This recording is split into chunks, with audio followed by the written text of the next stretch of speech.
ಧಾರವಾಡ ಜಿಲ್ಲೆಯ ಕಲಘಟಗಿಯ ಪಟ್ಟಣದ ಪಂಚಾಯಿತಿಯ ಭವನದಲ್ಲಿ ಜಿಲ್ಲಾ ಆಡಳಿತದಿಂದ ಹಮ್ಮಿಕೊಂಡಿದ್ದ 18ನೇ ಜಿಲ್ಲಾ ಮಟ್ಟದ ಜನಸಂಪರ್ಕ ಸಭೆಯನ್ನು ಸಚಿವ ಸಂತೋಷ್ ಲಾಡ್ ಅವರು ಚಾಲನೆ ನೀಡಿ ಸಹಸ್ರಾರು ಸಾರ್ವಜನಿಕರ ಸಮಸ್ಯೆಗಳನ್ನು ನಿಭಾಯಿಸುವಲ್ಲಿ ಯಶಸ್ವಿಯಾದರು.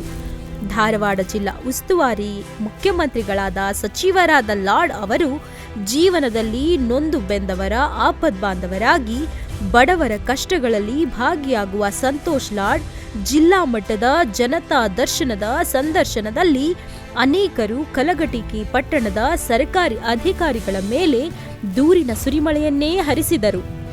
ಪಟ್ಟಣದ ತಹಶೀಲ್ದಾರ್ ಕಚೇರಿಯಲ್ಲಿ ರೈತರ ಕೆಲಸಗಳಿಗೆ ವಿನಾಕಾರಣ ವಿಳಂಬ, ವಿದ್ಯಾರ್ಥಿಗಳಿಗೆ ಸಮಯಕ್ಕೆ ಸರಿಯಾಗಿ ಜಾತಿ ಆದಾಯ ಪ್ರಮಾಣ ಪತ್ರಗಳು ಲಭ್ಯವಾಗುತ್ತಿಲ್ಲ, ಕೃಷಿ ಇಲಾಖೆಯಲ್ಲಿ ರೈತರ ಅವಶ್ಯಕತೆಗೆ ಸಂಬಂಧಿಸಿದ ಸಲಕರಣೆಗಳಾಗಲಿ ವಸ್ತುಗಳಾಗಲಿ ಲಭಿಸುವುದಿಲ್ಲ ಎಂದು ದೂರಿದರು.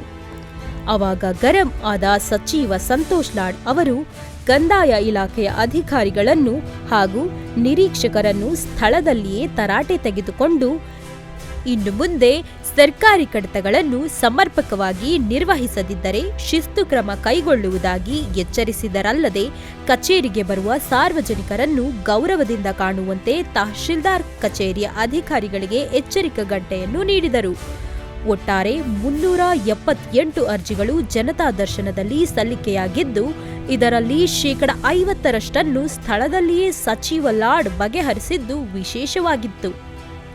ಈ ಜನತಾ ದರ್ಶನದಲ್ಲಿ ದಕ್ಷ ಹಾಗೂ ಪ್ರಾಮಾಣಿಕತೆಗೆ ಹೆಸರಾದ ಜಿಲ್ಲಾಧಿಕಾರಿ ಶ್ರೀಮತಿ ದಿವ್ಯಾ ಪ್ರಭು, ಸಿಇಒ ಭುವನೇಶ್ ಪಾಟೀಲ್, ಎಸ್ಪಿ ಗುಂಜಾಲ್ ಆರ್ಯ, ಅಸಿಸ್ಟೆಂಟ್ ಕಮಿಷನರ್ ಶಾಲಾಂ ಹುಸೇನ್ ಅನೇಕರು ಇದ್ದರು. ಸ್ಥಳೀಯ ಸುದ್ದಿಗಳಿಗಾಗಿ ಗುಪ್ತಾ ನ್ಯೂಸ್ ಚಾನೆಲ್ ಅನ್ನು ಫಾಲೋ ಮಾಡಿ. ಸುದ್ದಿ ಹಾಗೂ ಜಾಹೀರಾತುಗಳಿಗಾಗಿ ಸಂಪರ್ಕಿಸಿ, ಪ್ರೋತ್ಸಾಹಿಸಿ, ಸಬ್ಸ್ಕ್ರೈಬ್ ಮಾಡಿ.